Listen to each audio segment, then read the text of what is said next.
Attila, pemimpin bangsa Hun. Penakluk yang tidak pernah membangun kota, tetapi menghancurkan peradaban. Seorang raja yang disebut oleh musuh-musuhnya sebagai cambuk Tuhan. Siapakah sebenarnya Attila the Hun? Apakah ia benar-benar monster haus darah? Ataukah ia hanya produk dari dunia yang brutal, tempat belas kasihan dianggap kelemahan? Untuk memahami Attila, kita harus kembali ke masa ketika Romawi mulai retak dari dalam dan bayangan kehancuran muncul dari timur.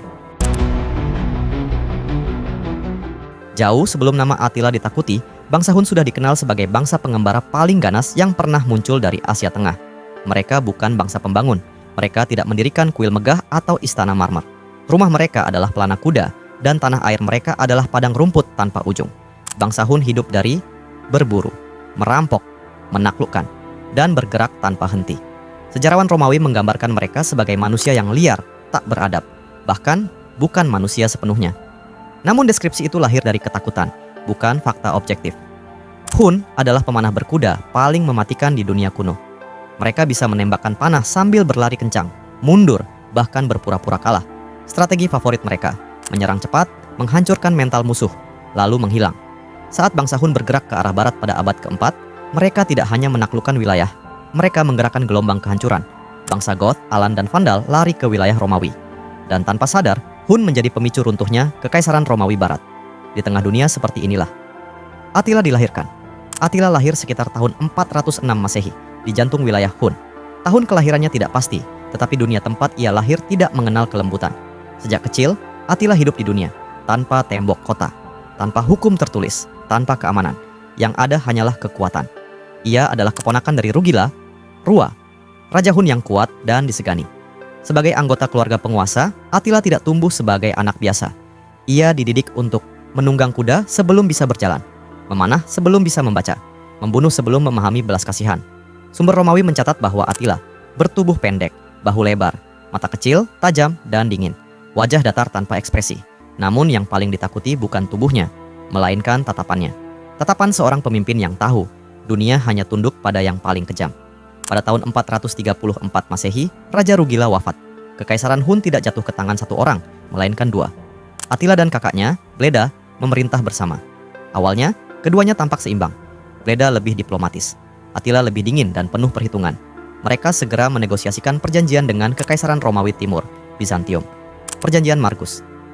Romawi membayar upeti emas 2 kali lipat. Hun berhenti menyerang wilayah Romawi. Namun perdamaian ini rapuh, dan Attila tahu satu hal. Romawi tidak lemah karena kurang tentara, tetapi karena penuh intrik dan pengkhianatan. Beberapa tahun kemudian, Bleda mati secara misterius. Catatan sejarah tidak pernah menyebutkan secara resmi siapa pembunuhnya. Namun, hampir semua sejarawan sepakat, Attila membunuh kakaknya sendiri. Sejak saat itu, Hun hanya punya satu raja. Dengan kematian Bleda, Attila menjadi penguasa tunggal bangsa Hun. Ia tidak mengenakan pakaian emas. Ia tidak hidup di istana megah. Ia makan dari piring kayu saat para bangsawan makan dari perak. Namun, semua orang tahu, satu kata Attila bisa berarti hidup atau mati. Ia menyatukan berbagai suku, Hun, Goth, Alan, Scythia. Bukan dengan cinta, tetapi dengan ketakutan dan kemenangan. Attila mengubah Hun menjadi mesin perang terbesar di Eropa. Target pertamanya, Kekaisaran Romawi Timur.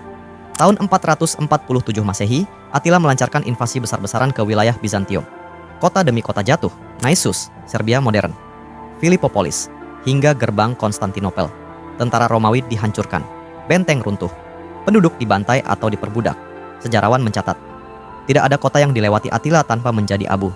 Bizantium akhirnya menyerah. Mereka membayar 6.000 pon emas sebagai tebusan.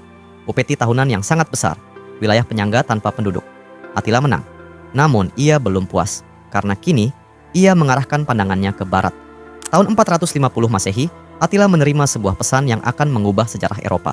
Surat itu datang dari Honoria, adik Kaisar Romawi Barat, Valentinian III. Honoria dipaksa menikah dengan pria yang ia benci. Dalam keputusasaan, ia mengirim cincin dan surat kepada Attila. Isinya ambigu. Namun, Attila menafsirkannya sebagai lamaran pernikahan, dan ia menuntut setengah wilayah Kekaisaran Romawi Barat sebagai mas kawin. Romawi menolak, dan itu adalah kesalahan fatal. Attila memimpin lebih dari 100.000 pasukan menuju Galia, Prancis modern. Kota-kota dibakar, desa-desa musnah, penduduk melarikan diri atau dibunuh. Namun disinilah Attila menghadapi perlawanan terbesar dalam hidupnya.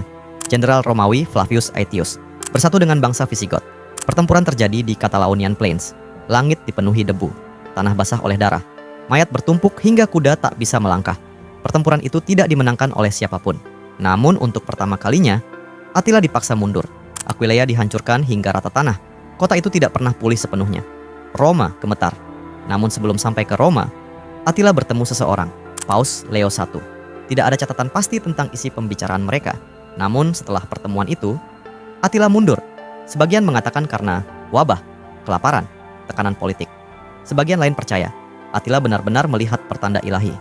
Tahun 453 Masehi, Attila menikahi seorang wanita muda bernama Ildiko.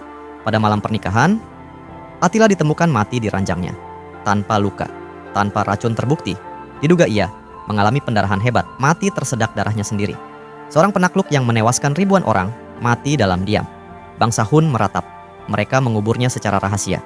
Legenda mengatakan, 3 peti, emas, perak, dan besi. Semua penggali kubur dibunuh agar rahasianya abadi. Setelah Attila wafat, kekaisaran Hun runtuh. Anak-anaknya bertikai. Bangsa-bangsa yang ditaklukkan memberontak. Namun nama Attila tidak pernah mati. Ia dikenang sebagai monster oleh Romawi, pahlawan oleh bangsanya, hukuman Tuhan oleh gereja. Dan hingga hari ini, setiap kali peradaban runtuh oleh kesombongannya sendiri, sejarah seakan berbisik, ingat Attila. Apakah Attila benar-benar cambuk Tuhan? Ataukah ia hanya cermin dari dunia yang sudah rusak lebih dulu? Karena sering kali, monster terbesar bukanlah mereka yang datang dari luar, melainkan peradaban yang membiarkan dirinya membusuk dari dalam.